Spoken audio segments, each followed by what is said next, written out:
सूरत शम्स। सूरह शम्स मक्का मुकर्रमा में नाजिल हुई। इस सूरत में 1 रुकू 15 आयत हैं। शम्स अरबी जुबान में सूरज को कहते हैं।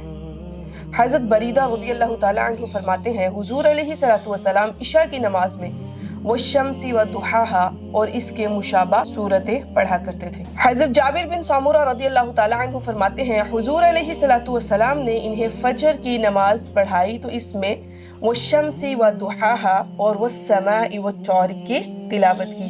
यानी इस सूरत को इशा की नमाज में पढ़ना भी सुन्नत और फजर की नमाज में पढ़ना भी सुन्नत है। इस सूरत का मरकजी मजमून लोगों को नेक आमाल करने की तरगीब देना और गुनाह करने से डराना है।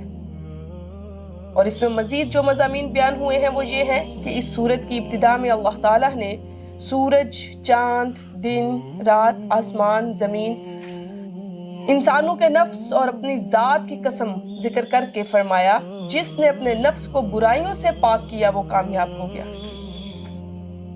और जिसने नफ्स को गुनाहों में छुपा दिया वो नाकाम हो गया। फिर कुफार के सामने अल्लाह ताला ने अपने रसूल हज़रत सालेह अलैहिस्सलातु वस्सलाम की नाफरमानी करने वालों का हाल बयान किया, ताकि इन पर वाज़ेह हो जाए कि जिस तरह हज़रत सालेह अलैहिस्सलातु वस्सलाम की नाफरमानी करने की वजह से वो लोग हलाक कर दिए गए थे, इसी तरह हुजूर अलैहिस्सलातु वस्सलाम की नाफरमानी करने की वजह से इन्हें भी हलाक किया जा सकता है। अऊज़ु बिल्लाहि मिनश शैतानिर रजीम, बिस्मिल्लाहिर रहमानिर रहीम। अल्लाह के नाम से शुरू जो निहायत मेहरबान रहम फरमाने वाला है।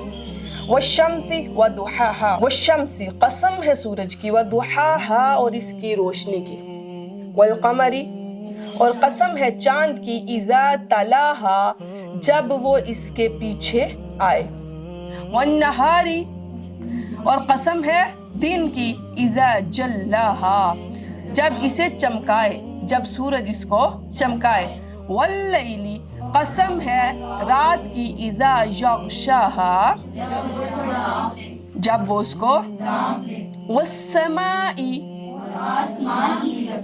वमा बनाहा और इसके बनाने वाले की कसम। कसम है आसमान की और इसके बनाने वाले की। इसको बनाने वाला कौन है? अल्लाह ताला। वल अर्दी कसम है ज़मीन की, वमा तौहाहा और उसकी जिसने इसको बिछा दिया, जिसने इसको फैला दिया। अल्लाह रब्बुल इज़्ज़त इतनी कसमों को बयान करने के बाद क्या फरमाना चाह रहे हैं? पहली 4 आयत में जो 4 चीज़ें बयान हुई, ये दर हकीकत सूरज के 4 औसाफ है, क्योंकि सूरज के वजूद से ही दिन होता है, रोशनी खूब वाज़ेह हो जाती है, सूरज के गुरूब होने से ही रात होती है और इसके बाद चांद निकल आता है। जो शख्स थोड़ा सा गौर करेगा और दिल की आंखों से इसकी बनावट और तख्लीक वगैरह का मुशाहिदा करेगा तो वो इसके खालिक की अजमत को जान लेगा, इन चीज़ों के बनाने वाले की अजमत को जान लेगा। फिर फरमाया वस्समाई वमा बनाहा वल अर्दी वमा, ज़मीन की कसम, मा तौहाहा। इन कसमों के बयान करने के बाद अल्लाह रब्बुल इज़्ज़त फरमा रहे हैं व नफ्सिन वमा सव्वाहा और जान की और इसकी जिसने इसे ठीक किया। किसकी कसम खाई? जान की कसम, व नफ्सिन वमा सव्वाहा और जान की कसम, वमा सव्वाहा जिसने इसे ठीक किया।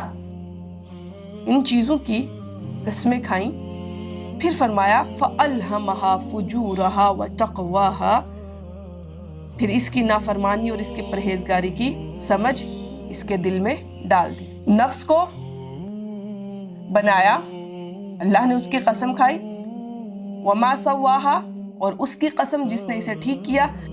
नफ्स में दोनों चीज़ें मौजूद हैं, अच्छाई भी है और बुराई भी है, शर भी है और खैर भी है। अल्लाह ताला ने इंसान को शर और खैर दोनों चीज़ों की ताकत अता फरमाई है। अब ये इंसान पे डिपेंड करता है कि उसने शर की तरफ जाना है या फिर खैर की तरफ जाना है। शर और खैर को दोनों की समझ बूझ डालने के बाद अल्लाह ताला ने कहा अब तेरी आजमाइश शुरू होती है।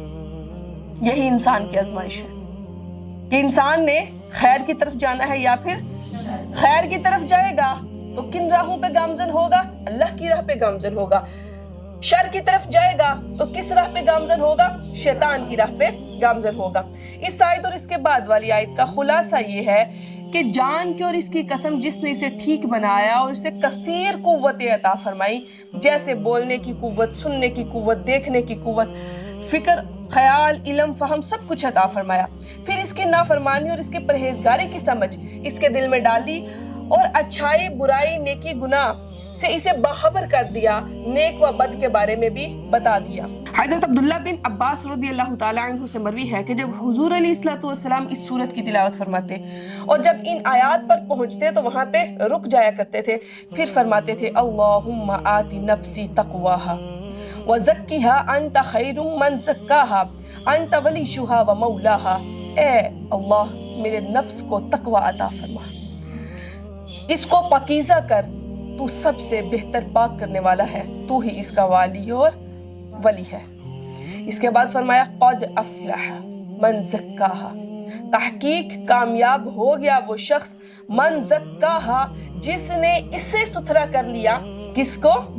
وقد خوابا، اور تحقیق خوابا تباہ ہو گیا وہ شخص، ہلاک ہو گیا وہ شخص، من دساہا جس نے اسے معصیت میں چھپا لیا۔ صوفیہ کیا کہتے ہیں؟ وہ کہتے ہیں نفس مر نہیں سکتا، نفس مر نہیں سکتا، بلکہ نفس کو مہذب بنایا جاتا ہے، نفس کو تہذیب سکھائی جاتی ہے۔ جیسے انسان شریعت کو سمجھنے کے لیے کتابوں کو پڑھتا ہے، کسی استاد کا انتخاب کرتا ہے، وہ استاد اس کو کتابیں پڑھاتا ہے، شریعت سکھاتا ہے، اس کے جسم کو اللہ کی فرما برداری کی طرف لگاتا ہے۔ شریعت سیکھنے کے بعد اب انسان کی باری آتی ہے طریقت کی طرف، نفس کو مہذب بنانا ہے۔ جو انسان شریعت کا پابند ہو گیا، پھر اس کی محنت کس پہ شروع ہو گئی؟ نفس پہ شروع ہو گئی۔ انسان دو چیزوں کا مرکب ہے، جسم اور روح۔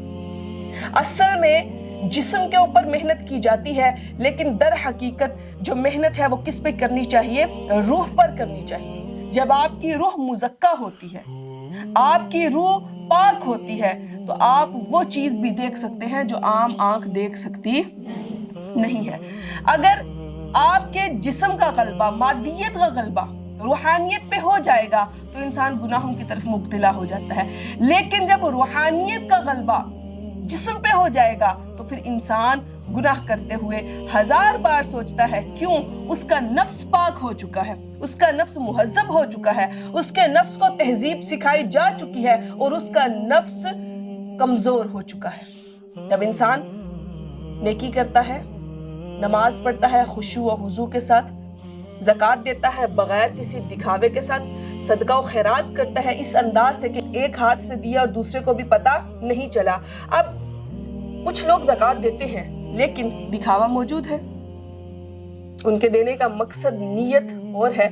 کچھ لوگ ایسے ہیں جو نیکی اس لیے کرتے ہیں کہ میرا رب میرے سے راضی ہو جائے، اپنے رب کی رضا کے لیے، اپنے رب سے ڈرتے ہوئے، لیکن کچھ لوگوں کو نیکیاں تکبر میں مبتلا کر دیتی ہیں، غرور میں مبتلا کر دیتی ہیں، پھر وہ اپنے نفس تک پہنچ نہیں پاتے۔ بجائے اس کے ان کا وہ اللہ کی راہ میں خرچ کرنا، ان کے نوافل، ان کی نماز، ان کی عبادات، وہ ان کے نفس کو مہذب کرتی، وہ مہذب نہیں کرتی، بلکہ فخر، غرور، تکبر دے کر ان کو اور زیادہ سخت کر دیتی ہے، وہ گناہوں میں اور زیادہ سخت ہو جاتا ہے۔ لیکن صوفیہ عاجزی کی بات کرتے ہیں۔ جس طرح تعلیم حاصل کرنے کے لیے استاد کی ضرورت ہے، اسی طرح نفس کی تربیت کے لیے بھی استاد کی ضرورت ہے، کسی راہبر کی ضرورت ہے، کسی رہنما کی ضرورت ہے۔ نفس ایک سرکش گھوڑا ہے جو دوڑے جا رہا ہے، اپنے سامنے آنے والے ہر خونی رشتے کو روندتا جا رہا ہے، ہر کسی کو روندتا جا رہا ہے، اور انسان اس کے اوپر سوار ہے۔ لیکن جب انسان اپنے نفس کے گھوڑے کی رسی، اس کی لگام کسی ولی کامل کے ہاتھ میں پکڑا دیتا ہے تو پھر وہ اس کو کھینچتا ہے، وہ اس کے کنٹرول میں آ جاتا ہے۔ تو کرنا کیا ہے؟ ہم نے دیکھنا ہے کہ ہم کہاں کھڑے ہیں، ہم نے اپنے نفس کو مہذب کیسے کرنا ہے۔ کبھی اپنے آپ سے پوچھا کرے، اپنے آپ سے سوال کیا کرے، ہمارا نفس چاہتا کیا ہے؟ کیا یہ دنیا کی طرف راغب ہونا چاہتا ہے یا اللہ کی محبت کی طرف لپکتا ہے؟ यहाँ पे एक और मसला भी अर्ज करती चलूं, खैर और शर का मालिक अल्लाह ताला है, खालिक अल्लाह ताला है, लेकिन कासिब बंदा खुद है। खैर को भी अल्लाह ने बनाया, शर को भी अल्लाह ने बनाया, लेकिन कसब कौन करता है? क्या अब हमारे सामने एक मिसाल ये है, मोबाइल इंसान के पास मौजूद है, जिसने मोबाइल बनाया हम उसको बुरा कहेंगे? गलत कौन होगा? जो उसका इस्तेमाल गलत कर रहा है। मोबाइल आपके पास मौजूद है, ये लैपटॉप मेरे पास मौजूद है, इंटरनेट मेरे पास मौजूद है, इसके अंदर खैर भी है और शर भी है। ये इंसान पे डिपेंड करता है कि उसका झुकाव किस तरफ है। अगर उसके ऊपर रूहानियत का गलबा है, अगर उसका नफ्स मुहज्जब हो चुका है, तो वो चाहेगा कि मुझे कोई खैर की बात मिले। क्यों? उसने उसको मुहज्जब कर दिया, तहजीब सिखा दी। लेकिन अगर कोई इंसान ऐसा है जो सरकशी में मुब्तला है या मादियत का गलबा है, दुनिया की मोहब्बत दिल में बहुत ज्यादा है, तो फिर वो क्या करेगा? उसका दिल चाहेगा कि मैं खैर नहीं बल्कि किसकी तरफ जाऊं? शर की तरफ जाऊं। तो लिहाजा खैर और शर बनाने वाला तो अल्लाह ताला है, लेकिन कसब करने वाला इंसान खुद है। लिहाजा इंसान किस चीज पे पकड़ की जाएगी? तो फरमाया क़द अफ़लहा, तहकीक कामयाब हो गया, मन ज़क्काहा, जिसने इसको सुथरा कर लिया, जिसने अपने नफ्स को साफ कर लिया, अपने नफ्स को पाक कर लिया। कामयाबी इसी पे डिपेंड कर रही है कि आप अपने नफ्स को क्या कर ले? पाक कर ले। वक़द ख़ाब मन दस्साहा, और नामुराद हुआ जिसने इसे मासियत में छुपा लिया। इससे मालूम हुआ कि अपने नफ्स को बुराइयों से पाक करना कामयाबी हासिल करने का जरिया और अपने नफ्स को गुनाहों में छुपा देना नाकामी का सबब है। और नफ्स बुराइयों से उसी वक़्त पाक हो सकता है जब इंसान का ज़ाहिर और बातिन अल्लाह और उसके रसूल के बताए हुए तरीकों से मुज़य्यन हो, जब उसका दिल, उसका ज़ाहिर, उसका बातिन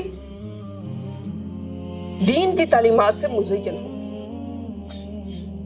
बाहर से भी देखा जाए, इंसान का जाहिर भी देखा जाए, तो देख के रब याद आ जाए, और बातिन की भी ऐसी ही कैफियत हो, इंसान के बातिन की भी ऐसी ही कैफियत हो। किसी ने कहा था कि खुशू हुजू पैदा नहीं होता, इबादत में मजा नहीं आता, दिल से वो आह नहीं निकलती, मोहब्बत का वो लेवल समझ नहीं आता।